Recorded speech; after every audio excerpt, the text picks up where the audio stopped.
ஜமத்கானி அவர்கள் எம்மோடு இணைகிறார். ஐயா வாங்க.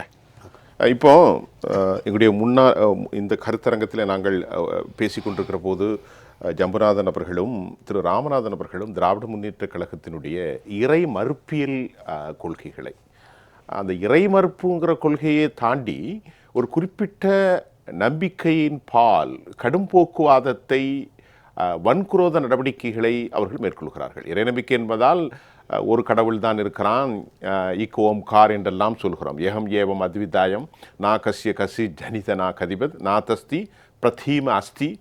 அப்படி தான் நம்பிக்கை எல்லா மக்களும். குல்ஹு அல்லாஹு அஹது அல்லாஹு சமது லம் எலிது ஒலம் யூலது ஒலம் யகுன் லஹு குஃபன் அஹது. என் தேவன் எல்லாவற்றிலும் பெண்ணிலும் பெரியவராக இருக்கார், சப்கோபடா. இது எல்லா மதங்களும் சொல்கின்றது. இக் ஓம்கார் நீங்கள் உங்களுக்கு தெரியும், நீங்கள் மிகப்பெரிய பண்டிட்.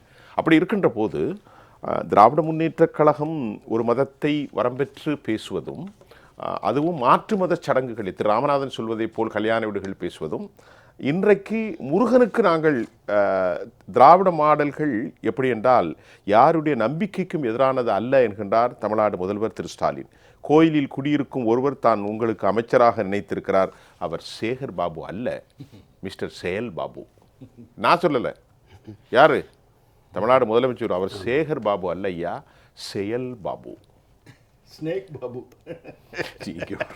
ஐயா சொல்லுங்க. திமுக பேச்சாளர்கள் மேடையில் பேசுறது, டிவியில் பேசுறது, இதெல்லாம் நம்ம ஒரு பக்கம் நாளாவட்டத்தில் அழிந்து போகக்கூடிய கருத்துக்களாக இருக்கலாம். ஆனால் ஒன்று, என்றைக்குமே அழியாத ஒரு கருத்தை கலைஞர் அவர்கள் சொல்லியிருக்கார். திரைப்படம்ங்கிறது எத்தனை வருஷம் ஆனாலும் திருப்பி படத்தை பார்க்கலாம் இல்லையா? அந்த தாக்கம் அதுக்குள்ளே இருந்துகிட்டே இருக்கும்.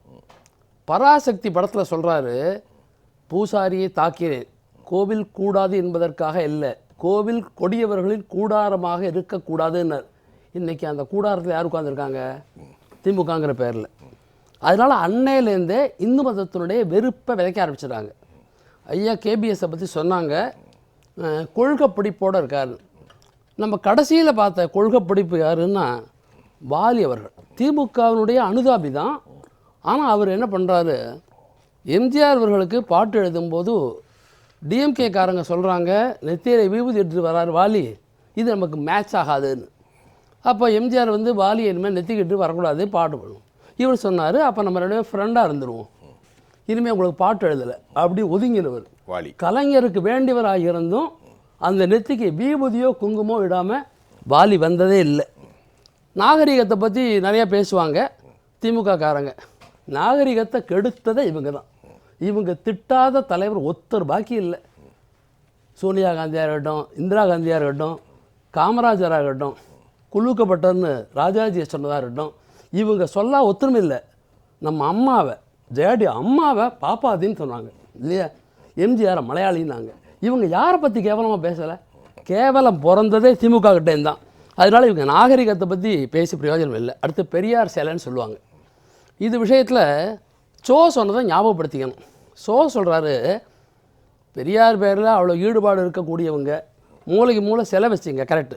இந்த சிலை இன்னொரு 1000 பண்ணி கம்யூனிஸ்ட்டை பற்றி என்ன சொன்னான்னு அதெல்லாம் எழுதி அங்கே கொண்டு வச்சிடணும். காங்கிரஸை பற்றி என்ன சொல்லியிருக்காங்கிறதெல்லாம் எழுதி காங்கிரஸ் ஆஃபீஸில் வச்சிடணும். அது மாதிரி திமுகவை பற்றி என்ன சொல்லியிருக்காருன்னு பார்க்கணும், அதுலேயும் அதையும் எழுதி அங்கே கொண்டு வச்சிடணும். இதெல்லாம் வைப்பாங்களா அப்படின்னாரு. அப்போது கடவுளை வணங்குபவன் முட்டாள்னு நீங்கள் சொல்கிறதா இருந்தால், வணங்காதவன் முட்டாள்னு நான் சொல்கிறேன், அப்படி சொன்னாக்கா கவர்மெண்ட் விட்டுருமான்னா? அது உரிமை இருக்குல்ல, உங்களுக்கு உரிமை இருக்குது. நாளைக்கு இறை மறுப்பு கொள்கையை அவர்கள் சொல்கின்றார்கள். இறைவனை மறுப்பது முட்டாள்தனம் என்று சொல்வது உங்களுக்கு உரிமை இருக்கிறார்களா? ஆனால் இறைவனை நம்புவது முட்டாள்தனம் என்றால் இறைவனை நம்பாமல் இருப்பவர்கள் முட்டாள்தனம் என்று சொல்லக்கூடாதுன்னு இருக்கு. ஆனால் திமுக அப்படி எடுத்துக்க மாட்டாங்க.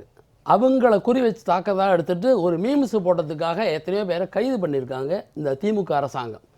அதனால் அவங்களுக்கு சாதகமாக இருந்தால் தான் பேசாமல் இருப்பாங்களே தவிர பாதகமாக இருந்தால் வேறு விஷயம். அப்புறம் ஐயா சொன்னாங்க, கல்யாண மந்திரத்தில் போய் தவறாக பண்ணாங்க. அந்த மந்திரத்தை முழுசாக சொல்லி மீனிங் சொல்ல நான் தயாராக இருக்கேன், ஆனால் நிறையா டைம் போகணும். இவங்க என்ன எதிர்பார்த்து சொன்னாங்க, என்ன இல்லை மந்திரத்தை ஃபுல்லாக ஒன்றும் இல்லை, சுருக்கமாக சொல்கிற சோம பிரதமோபி விதேகந்தர்வோபி வித உத்தரா திருத்தீயோ அக்னிஷ்டே பதி ஸ்துரியஸ்தே மனுஷ்யஜாகன்னு மந்திராங்க. கை பிடிக்கும் போது பாணிகிரான மந்திரம். அதாவது மணமகளும் மணமகளும். ஆமாம், அந்த பொண்ணோட கையை பிடிக்கிறது பாணிகிராமம்னு பேர். அந்த வார்த்தைகளை நீங்க தமிழ்ல சொல்ல வேணாம். ஆமாம், கை அவங்க பிடிக்கிறது. சொல்லக்கூடிய கொச்சையான அர்த்தம் எனக்கும் தெரியும். ஆமாம் வேற மாதிரி சொல்லுவாங்க. ஆமாம் அதை சொல்ல வேணாம். ஆமாம். அந்த அந்த அவங்க கொச்சையை ஒரு லைட்டாக சொல்லிடலாம். அவங்க என்ன சொல்றாங்கன்னு. கடும் வார்த்தையால் அந்த சொல்ல வேணாம். 4 தேவர்கள் கல்யாணம் பண்ண பொண்ணை இவன் கல்யாணம் பண்ணிக்கிறான், இது கேவலம்னு அவங்க சொன்னாங்க. இங்கே என்ன வார்த்தை வருதுன்னா திருதியோ அக்ரிஷ்ட பதிகின்னு வருது. பதிகின்னா கணவன் ஒரு அர்த்தம் பண்ணுறோம் இல்லை, பதிகினா அப்படி பண்ண முடியாதுங்கிறேன். பாதுகாப்பு கார்டியனுக்கு பேர் பதின்னு பேர். தளபதிங்கிறோம், சேனாதிபதிங்கிறோம், ஜனாதிபதிங்கிறோம். இந்த பதிக்கெல்லாம் என்ன இங்கே எல்லா இடத்துலையுமே கணவன் மீனிங் வருமா? வராது. இல்லை தலைவன் கார்டியன் தானே வரும். அப்போ இந்த பொண்ணுக்கு இந்த 4 தேவர்கள் கார்டியனாக இருந்து காப்பாற்றி இருக்கிறார்கள், காப்பாற்றி உன்னிடத்துல கொடுத்துருக்கிறார்கள். இப்படி தானே வரணும். உனக்கோ தெரியாது, நீ அதை பத்தி பேசுற. சமஸ்கிருத பண்டிதருங்க அவர். இல்ல இவரை சொல்ல அதான் உனக்கு தெரியாது. அவர் சமஸ்கிருத பண்டிதர் அவர் ஸ்டாலின். அப்புறம் தட்டுங்கள் திறக்கப்படும் ஐயா சொன்னாங்க. நல்ல வார்த்தை தான். நான் தான் சொன்னேன், நீங்க சொன்னீங்க. இவங்க வேங்க வயலுக்காக எத்தனை தானே தட்டியிருப்பாங்க ஜனங்க மரம் கலந்த விஷயத்துல. கதவு திறந்து அதுவும் கிடையாது. இந்த கோவிலில் இவங்க நிர்வாகத்தில் இருக்கிறதுனால இவங்களுடைய தவறுகள் வெளியில் தெரியக்கூடாதுங்கிறதுக்காக 1000 கோவில் கும்பாபிஷேகம்பாங்க, முருகன் மாநாடும்பாங்க. இது எல்லாமே ஒரு ஏமாற்று வேலை. இது பற்றி சொல்லணுமானா பொன்மாணிக்கவேல் இந்த சிலையை மீட்டு கொண்டு வரக்கூடிய விஷயத்தில் திமுக செய்ததெல்லாம் என்னதுன்னு அவங்க ஆதாரபூர்வமாக சொல்லி ஆயிரக்கணக்கான பேரை கொண்டு இருக்காங்க. நான் ப்ரூஃபோட சொல்கிறாரு. நீங்கள் நிஜமாக ஆக்ஷன் எடுக்கணுமானா பொன்மாணிக்கவேல் உட்காந்து வச்சு என்னெல்லாம் நடந்து கேளுங்க, அதுபடி எடுக்க மாட்டாங்க. பொன்மாணிக்கவேல் மனம் நொந்து போய் இவ்வளவு கேவலமாக ஒரு அரசாங்கம் நடக்குது, இந்து மத கோவிலெல்லாம் பண்ணுறாங்க அப்படின்னு சொன்னார். முருகனுக்கு மாநாடு இவங்க நடத்தலைன்னாக்கா ஜனங்கள் வரமாட்டாங்களா? இவங்களை சீன்றதே இல்லை. நம்மளுடைய தமிழக மக்கள்லாம் தெய்வ பக்தியை தனியாக வச்சுருக்காங்க. சரி, அப்புறம் இதை மீறி எதுக்காக பண்ணுறாங்கன்னா இந்த வரக்கூடிய 26 தேர்தலில் பலவிதமான போட்டிகள் இருக்கு. பிஜேபி வர முடியும், அதாவது அடுத்த ஆண்டு, அதாவது 26 வரப்போகிறது. விஜய் இருக்காரு, சீமான் ரொம்ப வளர்ந்துட்டு இருக்காரு. இதில் பயந்து போய் கொஞ்சம் இவங்க பக்கம் இந்து மக்கள் பக்கம் போகலாங்கிற எண்ணத்தில் இவங்க பண்ணுறாங்க. இது நிச்சயமாக எடுபட போதில்லை. ஏன்னா முதல் கட்ட கருத்தை எடுத்துக்கிறேன். ஆமாம், இது நிச்சயமாக எடுபட போகுது. கோவிலில் குடியிருக்கக்கூடிய அமைச்சரைத்தான் போட்டிருக்கோம்னு சொல்கிறாங்க. நான் கேட்குறேன், கோவிலில் உங்களுக்கு என்ன வேலை? கணக்கு வழக்கு பார்க்குறதா அறநிலையத்தை வேற, அதுக்குள்ளே நீங்கள் ஏன் வரீங்க? நீங்கள் உள்ளுக்குள்ளே ஆஃபீஸ் போட்டு உட்காந்துருக்கிறதே தப்பு. அப்புறம் குடியிருக்கிறது அதை விட அயோக்கியத்தான். கணக்கு வழக்கு பார்க்குறதுக்கு வெளியில் உட்காந்துக்கணும். இப்போ இந்த ஆஃபீஸுக்கு ஒரு கணக்கு வழக்கு பார்க்கக்கூடிய ஆடிட்டர் இருப்பாருங்க. நம்ம ஆஃபீஸ்லேயே ஒரு ரூம் போட்டு கொடுப்பீங்களா அவருக்கு? எல்லாத்தையும் எடுத்து அவர் ஆஃபீஸுக்கு போகணும். இல்லைன்னா ஒரு ஆள் வந்து பார்த்துட்டு போவார். இவங்க கோவிலுக்குள்ள உட்காந்துக்கிட்டு கோவிலே குடியிருக்கும். இதெல்லாம் சும்மா ஏமாத்து வேலை. ருத்ராட்ச பூனைன்னு பழைய நாளில் சொல்லுவாங்க. இந்த எலியெல்லாம் ஏமாத்துறதுக்காக ஒரு பூனை என்ன பண்ணுது, விபூதி போட்டுவிட்டு ருத்ராட்சத்தை கட்டிட்டு நான் சைவம் ஆகிட்டேன் உட்காந்துருக்குது. இந்த ஏமாந்த எலி அதுக்கிட்ட மாட்டிக்கும். அந்த மாதிரி இந்துக்களில் ஏமாந்தமாக திமுக மாட்டிடுவான். பூனை காலிஃப்ளவரை திங்கும். இல்லை, எலி காலிஃப்ளவர் பக்கடாவை திங்கும். பூனை மீனை போட்டால் தான் திங்கும். ஆமாம், ஆனால் அந்த எலி ஏமாந்துப்படுமே. அது ருத்ராட்சம் போட்டுருக்கு, விபூதி கட்டி இருக்கு, சைவம் சொல்லுது. இதில் ஏமாந்தது இந்துக்கள்லாம் திமுக ட்ராப்பில் மாட்டிடுவாங்க. அதுக்காக தான் இந்த மாதிரி மாடர்ன் நடத்துகிறேங்கிறது. இந்த திமுகவை பற்றி சொல்லணும்னாக்கா வனவாசத்தில் கண்ணதாசன் எல்லாம் சொல்லியிருக்காரு. யாரையுமே அண்டப்பட மாட்டார் கலைஞர். ஏன்னா இவரே ஆட்டையை போட்டது தான். ஏன்னா 50 தலைவர்களில் யாருமே திமுக கிடையாது. அவங்க வாரிசு யாரும் இல்லை. கருணாநிதி 5 பேர் தரல, இவரை தவிர அந்த அத்தனை பேர் கட் பண்ணி தான். அப்போ சிவாஜி கணேசன் கட் பண்ணியாச்சு, கண்ணதாசனை கட் பண்ணி ஒவ்வொருத்தையாக கட் பண்ணி அதை குடும்ப சொத்தாக மாற்றுவதற்காக தான் இந்த மாதிரி வேலையெல்லாம் அவங்க பண்ணாங்க. அடுத்தது சுகி சிவம் சுப்பிரமணியன்னு சொல்ல, சமஸ்கிருதம் தெரியாதவங்க அந்த வேர்டை யூஸ் பண்ணக்கூடாது. முதல் விஷயம், எனக்கு குரான் தெரியாது, அந்த பாஷை தெரியாது. நீங்கள் சொன்னதுனால அது உச்சரிப்பு புரியுது. இது எல்லா பாஷைக்கும் உண்டு இல்லை. சமஸ்கிருதம் தெரியாமல் அதில் தலையிடவே கூடாது. ஒவ்வொரு மொழிக்கும் ஆழமான சில நுணுக்கமான வார்த்தைகள் இருக்கு. எல்லா மொழிக்கும் தெரியும். இப்போ தமிழ் எனக்கு தான் தெரியும். தமிழ் எப்படி, என்னுடைய தாய்மொழி தமிழ். தமிழை எவ்வளோ தவறாக பேசுனா உடனே தெரியும் எனக்கு. அப்போ சுப்பிரமணியம்னா என்னன்னா, வேதத்தினுடைய ஞானிகளுடைய பார்வைன்னு ஒன்று இருக்குது. அந்த ஞானிகள் பார்வையில் கடவுளே கிடையாது. அதில் ஆதிசங்கரர் முதல்ல அத்வைத சித்தாந்தம். துவைதம்னா 2, துவைதம் அத்வைதம் 2 கிடையாதுயா, 1 தான் இருக்கு. அத்வைதம் அதுலேருந்து 1 தான் எனக்குள்ள ஜீவனா இருக்கு. அத்வைதம் என்பது இரண்டற்றது. பகவானுடைய படைப்புகள் அனைத்திலும் அவருடைய கருணை உண்டு. இல்ல, பகவானே ஒருத்தர் இல்லைங்கிறது.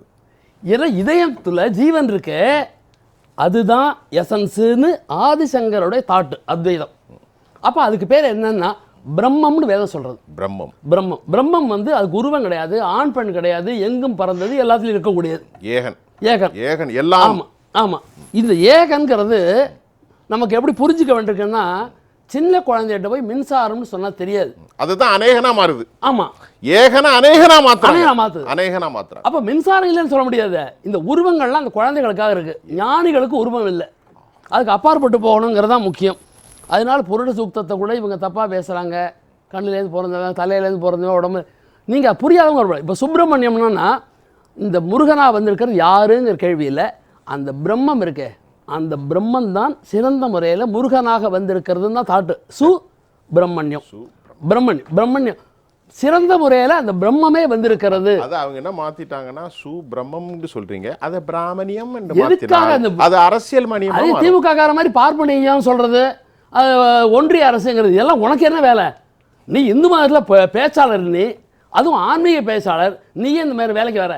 அது புரியாதவங்கெல்லாம் கூட இப்போ கூட ஒன்றிய அரசுங்கிறான். ஆனால் தமிழ்நாடு அரசாங்கமே ஒன்றியம் தாங்கிறேன். ஊராட்சி ஒன்றியம்னா சேர்ந்து தானே தமிழக அரசு. ஊராட்சி ஒன்றியம் இல்லாத அரசு கிடையாது இல்லை. இப்போ நேற்று அவர் ராஜ்நாத் அண்ணாச்சி வந்து கலைஞர் மாதிரி ஒரு ஆள் இல்லை ஐயா, இரவு பகலாக நாம் அழுதுகிட்டே இருந்தேன், எங்கள் அப்பாவை பற்றி இப்படியெல்லாம் பேசியிருக்காருன்னு முதலமைச்சர் கண்ணீர் வடிக்கிற. இல்லை, அது வந்து ஒரு மேடை நாகரிகத்துக்காக பண்ணக்கூடிய காரியம். சரி, ஒருத்தரை பற்றி தவறான எண்ணம் இருந்தால் அதை வந்து பப்ளிக்கில் சொல்லக்கூடாது, தனியாக பேசணும். உங்கள் வீட்டு ஃபங்க்ஷனுக்கு வரும்போது உங்களுடைய தவறான விஷயத்தை நான் பேசவே கூடாது, உங்களை பற்றி உயர்வு தான் சொல்லணும். அப்படிதான் ராஜ்நாத் சிங் பேசினாரு. அப்படிதான் அதை நம்முடைய முதலமைச்சர் திருவெட்டியூர்ல பேசும்போது கண்ணீர் வடிக்கிறாரு. எங்க அப்பாவை பத்தி இப்படியெல்லாம் வடநாட்டில் வந்த நம்முடைய ராஜ்நாத் சிங் பேசினாரு, அவர் பேசணும்னு என்ன தேவை வந்துச்சு அப்படின்னு கண்ணீர் வடிக்காரு தொண்டர்களுக்கு மத்தியில். அப்போ கோவிலில் கூடிய இருக்கக்கூடிய அமைச்சருங்கிறது ருத்ராட்ச பூனைன்னு அர்த்தம். அது சரி, ருத்ராட்ச பூனைனா காலிஃப்ளவர் சாப்பிடாது, ஆனா காலிஃப்ளவர் சாப்பிட்ற மாதிரி உட்கார்ந்துட்டு இருக்கும். அதுவும் சாப்பிடும், எலியும் சாப்பிடும். தவறி போன இந்துக்கள் அதை டிராப்ல மாட்டாங்க. கேவலமானவர்கள் நமக்கு வாழ்க்கையே சொல்ல வேண்டாம். இவங்களை நம்பி இந்து மதம் இல்ல, இந்து மதம் இந்த திமுக காரனை நம்பி இல்ல.